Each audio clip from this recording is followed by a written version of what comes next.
Good morning. This is Vishwari from the Department of English.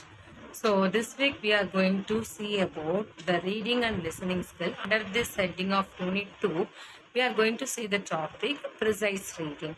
So I'll go to the topic. So the precise can be defined as like a abstract or a gist of a longer passage. Actually, the word precise is derived from the French word which means precise or expressed accurately, which means that as it is intended by the actual passage, you have to reproduce the content.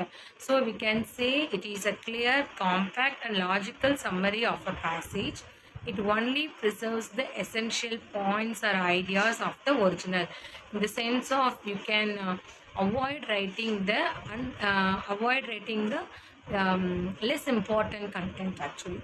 And qualities of a good precise, how to write a good precise in the sense, while writing a passage into the precise form, we must give a clarity, correctness, and we should follow the coherence, objectivity and conciseness. That means the brevity should be maintained till the completion of the passage.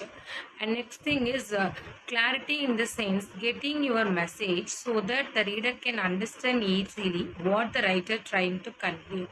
So when you are precising the passage, by the time you have to read the actual text as many times possible and do understand the meaning of the writer, what he wants to convey to his reader, and later on you can reproduce it in the form of clarity. And next thing is all about correctness. Sentence ought to be proper grammatical, punctuation, and free from any sort of plagiarism. So correct idea should be conveyed. So when you are writing something from the actual passage, avoid making the grammatical and spelling errors because it spoils the nature of original text.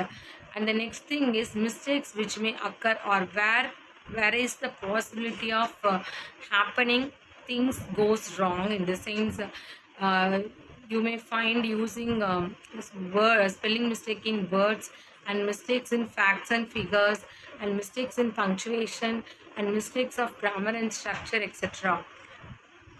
So before, how to make a outline for this precise? Usually one is asked to supply a outline for a precise. While reading the original passage, think of some words, phrases or short sentences that will sum up the main subject of the passage. So find the key sentence which talks about the main idea of the original text and all. So remember following points while writing precise. So use your own language, arrange the ideas, events, arguments in a sequence as in the original passage. Drop figures of speech, examples and illustrations. Give maximum information with a record limit. Use indirect speech and third form person way. And don't divide precise in paragraph except for very long original passage, and don't make any comment. So what are all the rules can be followed to while write a passage?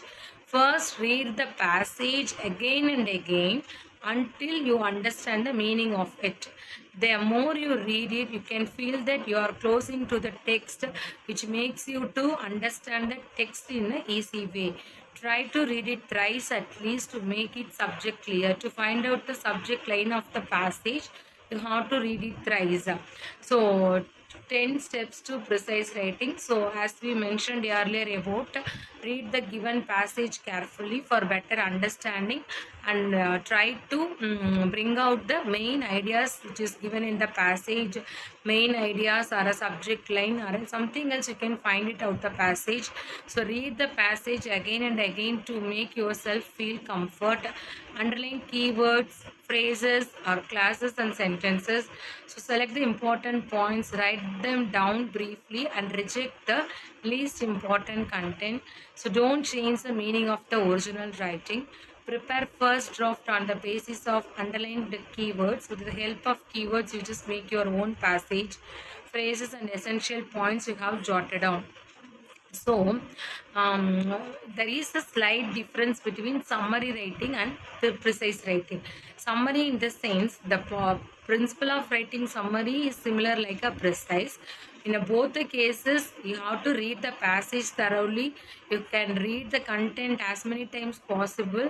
Whereas in the summary part, you have to understand the whole content and reproduce it in your own words. Whereas precise is like a miniature. So just keep this term miniature in your mind, because how the miniature looks like, because you can't find out any difference between miniature and the original text except the size.